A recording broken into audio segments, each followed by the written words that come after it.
Thanks, you guys. This means a lot to me. I mean, I just have to say that I was thinking earlier today, you know, my films, my whole career as a filmmaker owes so much to film critics and to a culture of discussing film and taking film seriously and sort of helping audiences to maybe, you know, put my films in a context.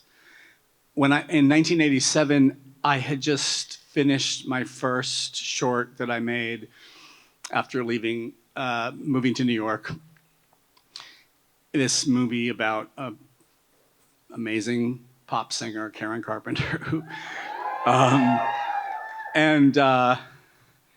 but no one wanted to show the movie anywhere. I'd never had a movie shown anywhere.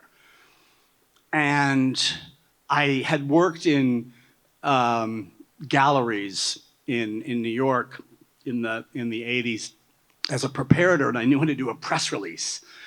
And finally, someone, Doris Kernish from a small little venue, Films Chara, said, okay, we'll show your movie Superstar. And I was like, okay, I have a date, I have a venue. So I sent out press releases to journalists in New York and thought, okay, maybe somebody would look at the VHS tape of Superstar and maybe somebody would write about it and maybe I would get it shown somewhere, like at a festival. I had not bothered to deal with, you know, getting the music rights for the film because I never had shown a movie anywhere before, and so many famous, you know, avant-garde and experimental filmmakers had cared less about music rights. And I was at a great company. So I sent out this press release, and all of a sudden, you know, Jay Hoberman from The Village Voice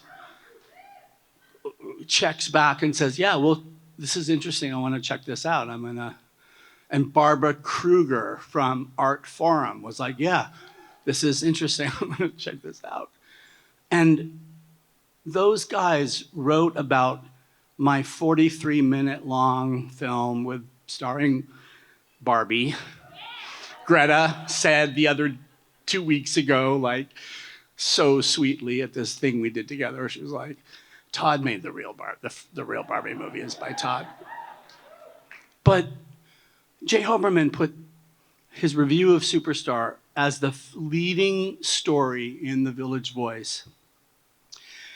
And Barbara Kruger wrote about it in Art Forum. And in 1987, if that happened to you overnight, you know, contemporary art centers and film repertory cinemas across the country all wanted to show your movie.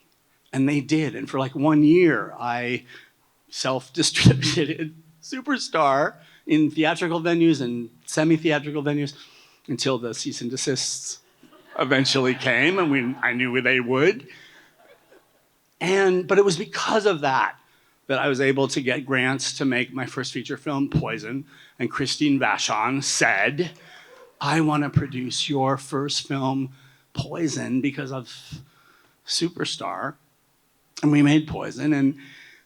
And it was because of Karen Durbin, who was a film journalist, who was on the Sundance jury, who made this impassioned speech to the other jurists that year at Sundance and said, this is the movie that we should be standing by because it takes all these chances and does all this shit, you know. And they gave it the grand prize at the Sundance Film Festival, right? And it's because of that Christine went out to try to get the financing for my second feature film, Safe, and which took 2 years to try to get money for Safe, because it was such a hard movie to pitch, and we were no longer making movies with grants, artist grants. We were trying to get money from independent film sources. And finally, toward the end of that process, I had heard about this actress who had come out of soaps and had done some theater. And they were like, this is somebody kind of special. And Julianne Moore had read my script to Safe. And she came and she read for me and blew my mind and starred in Safe. And critics that year saw Safe and they were like, new queer cinema, Safe.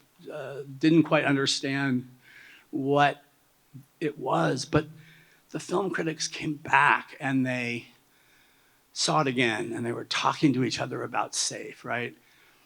And they were engaged in, I don't know, a culture of cinema that I think we all grew out of. We all came out of it at some point. It's inspired me.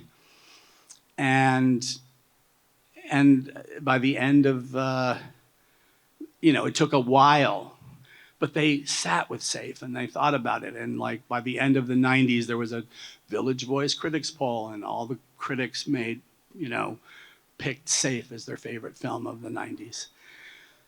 I don't think I wouldn't have the career that I have. I wouldn't have made the films that I made without the critical community.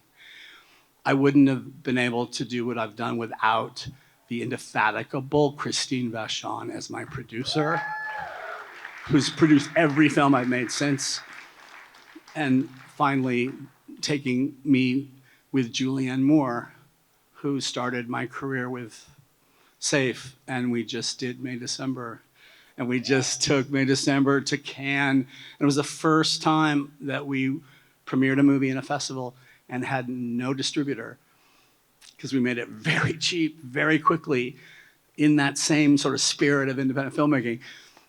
And Netflix didn't let us leave that festival without changing that. And they've been with us ever since and really driven this campaign for the movie, which has been so great. So I'm so proud to be here. It means so much to me. What IndieWire does and what you guys all do really, really matters. So thank you.